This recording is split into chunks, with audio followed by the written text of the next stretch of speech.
السلام عليكم. يا عم اتأخر عن مركز التدريب. بنسمع الكلمة دي كتير قوي دلوقتي. يقول لك ايه؟ يقول لك انت مش انت رايح مركز تدريب يوم ايه؟ تقول له مثلا يوم كذا يوم كذا يوم كذا يوم كذا. يقول لك ايه؟ اتأخر عن مركز تدريب. مفيش حاجة، محدش هيعمل لك حاجة. خصوصا ايه بقى؟ بالذات بنسمعها كتير قوي دي للناس اللي هي بتاعت الداخلية. تمام؟ بنسمعها كتير قوي. يقول لك ايه؟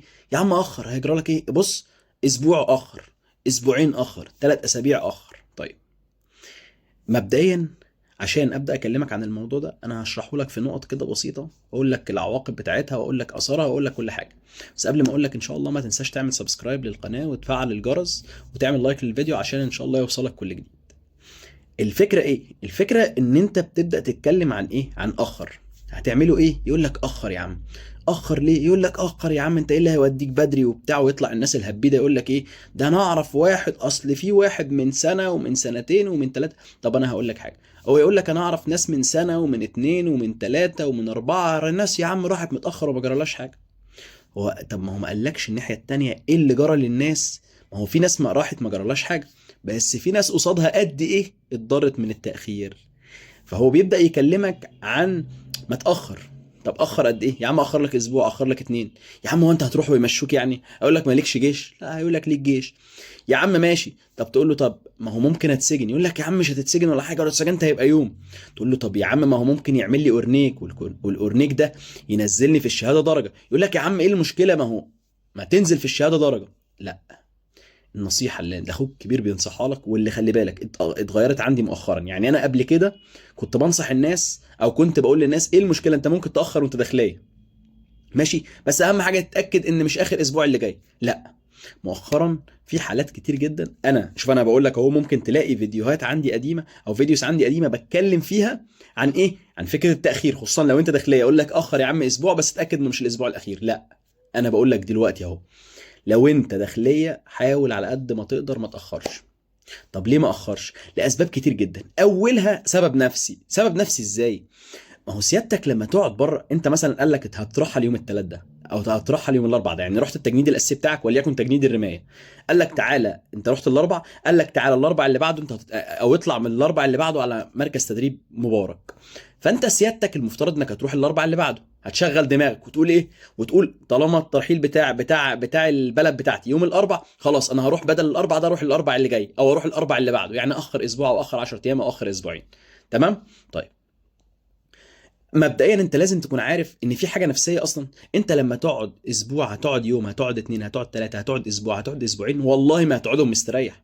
هتقعد خايف وقلقان ومش مبسوط وعارف ايه اللي منتظرك ومش عارف ايه اللي منتظرك في الجيش، وهل هيسجنوك ولا لا، ولو هتخرج فيهم هتخرج وانت مش مرتاح نفسيا، مش متظبط، الحاجات دي كلها. طب ما هو انا في غنى عن الكلام ده كله واروح في معادي. ده فيما يتعلق بالسبب النفسي اللي بيخليك ايه؟ اللي هيخليك اصلا انت هتاخر اسبوع ولا اسبوعين، ده كده. ولكن انت هتاخر الاسبوع ولا الاسبوعين بس مش تبقى مستريح. يعني انت ممكن ما تستفادش بيهم نفسيا، لا ده يضروك اكتر. ليه؟ لان الخوف عندك هيزيد. ده انت لو في مركز التدريب الاسبوع ده مش هتبقى خايف. ما هو يعملوا فيك اكتر من اللي بيعملوا فيك؟ لا، مش هتتعمل مش حاجه هتتعمل فيك اكتر من اللي بتتعمل فيك. يعني مش هتحصل فيك حاجه اكتر من انك انت تكون بتتمرن، ولا انك انت تكون بتبذل مجهود، ولا اي حاجه. انما سيادتك لما بتيجي تاخر، عن هتقعد نفسيا مضغوط، انا مش عارف ايه اللي منتظرني هناك، وهل انا لو كنت رحت بدري كنت هترحل على مكان، ولما اتاخرت بقى في احتياجات في مكان تاني اوحش من المكان الاولاني. ده بيحصل طبعا، بيحصل. اوقات كتير بيوزعوا الناس على محافظات، يعني يوديك مثلا الشرقيه، يوديك الغربيه، يوديك مش عارف فين، يوديك المحافظات اللي هي الطبيعيه بتاعتنا. وبعد كده لما بيجي بقى يحصل عجز، يبدا يودي عساكر معينه، اللي هي العساكر اللي هي جايه من التجنيد، بتبقى جيم، بيبدا يوديهم ايه؟ سينا. طيب، بيحصل اوقات عجز هناك، فيعمل ايه؟ يودي العساكر اللي جايه متاخر هناك سينا. فسيادتك لما تتاخر ممكن يحصل انك انت تكون من العساكر اللي بترحل مؤخرا. وده بيحصل على طول؟ لا، مش على طول. طب ايه العواقب التانية اللي ممكن تحصل لي من وراه؟ ممكن يتعمل لك اورنيك. في ناس كتير قوي بتسمع من ناس كتير قوي تقول لك ايه؟ الملف بتاعك ما بيتفتحش في مركز تدريب. يا عم ماشي، الملف بتاعك ما بيتفتحش في مركز تدريب. انا اعرف ناس قالت لي ان الملف بتاعها ما بيتفتحش في مركز تدريب، وراحوا مركز التدريب وعدت تمام. بص، بعد ما خلص لقى نفسه في الشهاده نزل درجه. طيب، ناس كتير تقول لك ايه؟ يا عم ما تنزل درجه، هي هيجرى لي ايه وانا هطلع يعني بالشهاده اشتغل بيها في الخارجيه؟ لو انت مؤهل عالي ممكن تلاقي فرصه اتفتحت قدامك، وبسبب الشهاده ما هتشتغل في شغل كتير قوي ما بيبصش في الشهاده، اهم حاجه يكون معاك الشهاده وبتاع عشان تشالب ويلب، ومحدش بياخد باله هي قدوه حسن ولا جيد جدا ولا جيد ولا ايه. بس انا احسن لي ما يكونش نازل في شهاده الجيش. ده في ناس لما بتاخد شهادات من شهادات الجيش، يعني مثلا كان مثلا واخد فرقه، ولا كان في اي حاجه ليها علاقه بالجيش، حاجه صعبه، كان مثلا بيهجروا، مش بيحاربوا، مش عارف فين بيعملوا ايه، بياخد شهاده. لما بياخد شهاده بيحطها في السي في بتاعه. فانت بدل ما تحطها في السي في تنزل نفسك درجه، لا مش حلو. تمام. فانا بقول لك صح، اعرف ناس، الناس دي راحت مركز تدريب وعدت عادي، وما حدش سجنهم ولا حدش عملهم ولا حد كلمهم، بس بصوا لقى نفسهم واخدين بعد ما خلص لقى نفسه نزل درجه في الشهاده. ده اول سبب. يبقى اول حاجه ان انت ممكن، اول عقوبه ممكن تعاقب بيها ايه؟ انه يتعمل لك اورنيك وتنزل درجه في الشهاده. طب ايه تاني ممكن يحصل لي؟ ممكن يحصل لك تاني ان سيادتك تروح تلاقي نفسك بدل انت نزلت يوم في الشهاده واتسجنت كمان. ايه ده؟ ممكن تتسجن؟ طبعا ممكن تتسجن. ممكن تتسجن ايه؟ يوم، اتنين، تلاتة، خمسة، 10، 15. ممكن تتسجن بداية من يوم ل50 يوم. طب هو يعني المتعارف عليه الناس ممكن تتسجن يوم، تتسجن اتنين، لا عادي ممكن تتسجن اسبوع. ما هو انت غلطان، ما هو انت متأخر عن ميعادك سيادتك، ما انتش رايح ترفيه. يعني هم اي حاجة يعملوها معاك من الاخر هتبقى تستاهلها. ليه؟ لان انت رايح الجيش، ما انتش رايح فسحة.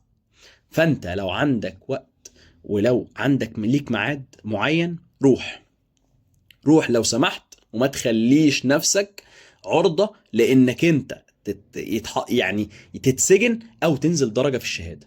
طيب هو في ناس بقى، اخر حاجة بقى، اخر شق في الموضوع ده، هو في ناس بتروح والدنيا بتعدي معاها. في ناس بتأخر والدنيا بتعدي معاها. بس خلي بالك، انت ليه تبقى في الحيرة دي؟ ما هو والله انت لو قعدت بره ما هتبقى مستريح نفسيا. خلاص يا اخي، الله الغني عن الله الغني عن ايه؟ عن وجع الدماغ. انا دلوقتي معادي في مركز تدريب في مبارك او في اي مكان، مش لازم في مبارك بس، اي مكان يقول لك اترحل ليه. ميعادك هناك، روح يا سيدي في ميعادك، ما تعملش وش. اللهم الا ايه؟ الا ناس معينه جدا ممكن يبقى ليها عذر وهم مش هيعذروك. بس انا بقول لك ان انت ممكن هتسجن ولا هنزل في الشهاده، ما انا اعمل ايه؟ الناس اللي هي بيبقى عندها امتحانات، في ناس بيبقى عندها امتحانات وغصب عنها مش عارفه تعمل ايه. وان كان انا عارف انك انت لو خدت ما يثبت معاك في الشهاده انك انت بتمتحن حاجه رسميه من الكليه من اي حاجه، هينزلوك. هم بينزلوا عادي يعني فاهم، محدش بس المهم تكون بتخاطبهم بحاجه رسميه، ما تجيبش ايه. يعني انا كنت مثلا بنزل في الجيش بجدول مختوم من الكليه، كانوا بينزلوني. انا كانت الناس بتنزلني عادي، الناس ما بتدققش معاك طالما انت بتمتحن، هم عارفين انك انت بتمتحن، محدش هينزلوك عادي. فانت ركز في النقطه دي كويس جدا جدا جدا جدا. ركز جدا في فكره انك انت العواقب بتاع الموضوع اكتر كتير جدا من استمتاعك باسبوع. يعني انا عشان استمتع باسبوع اضر نفسي بشهاده مدى الحياه، ولا عشان استمتع باسبوع اروح ادوق السجن الميري وانا لسه داخل؟ ده انت تخيل بقى انك تدوق السجن الميري، يعني مثلا تكون انت تتسجن ميري في مكان انت اصلا هتبقى فيه قوه اساسيه. ده هم خدوا عنك فكره اصلا. يعني مثلا انا رحت مركز مثلا تدريب مبارك، ولا رحت الهايك ستيب، ولا رحت مش عارف دهشور، رحت اي مكان، رحت متاخر. يا سلام كتر خيرك، تعال لنا بقى متاخر، انت جاي لنا متاخر يا باشا. طيب تخيل بقى لو انت توزعت، ما حدش هيبقى فاكرك في المكان اللي انت توزعت فيه. هتنزل في الشهاده وبتاع، بس ما حدش هيبقى انت اتسجنت في مركز التدريب، بس ما حدش هيبقى فاكرك في القوى الاساسيه لانك انت توزعت في التوزيعه بتاعتك، رحت مكان تاني. يا سلام بقى لو انت فضلت معاهم، وفضلت مع نفس الضباط، وفضلت مع نفس الناس، ما حدش هينساها لك. ليه؟ هيبقى معروف عنك انك انت راجل مش ملتزم. فالاحسن روح في ميعادك، وما تحاولش تأثر في الموضوع ده، لان الموضوع ده ضرره كبير عليك انت.